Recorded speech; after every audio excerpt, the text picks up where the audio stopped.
more bubble tea. Every time a James Bond movie released, it got a lot of attention.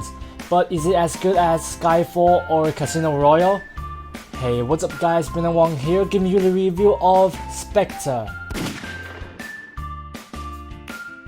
Spectre was directed by Sam Mendes, who also directed Skyfall, and was released in 2015.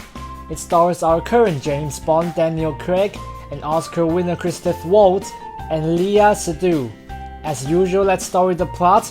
James Bond found a connection between terrorist activities and a secret organization called Spectre.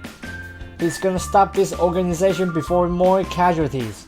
First, this movie has more action than Skyfall, and some people might be happy about that, and the stunts is really incredible. It's really cool, and the cinematography is beautiful and gorgeous as well.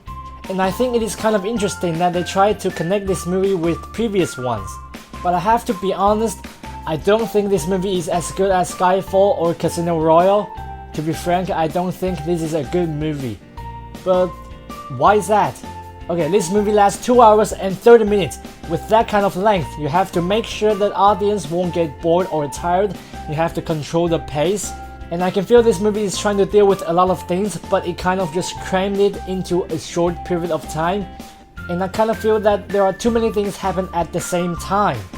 And I was not convinced too. But I think if they rearrange how they tell this story, I think it might be a better one. But before we talk about the characters, let's remind ourselves why we love Daniel Craig as James Bond.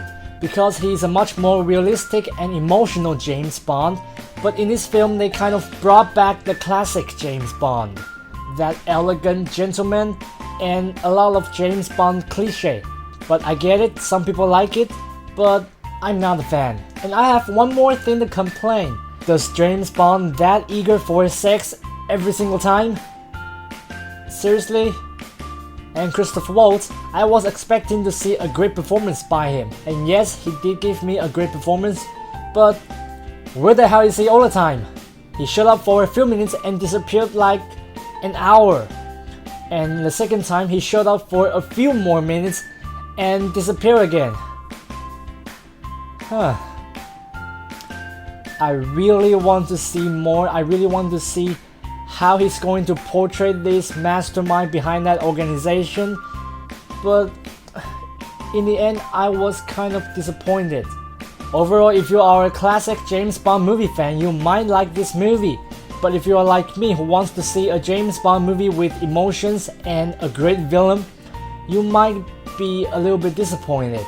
So I'm gonna give it 6.5 out of 10 stars. So what do you think? Leave it in the comment section below, and feel free to share with your friends who likes to watch movie, and make sure you hit that like button and subscribe to my channel if you want to watch more, and I'll talk to you guys in the next one. Peace.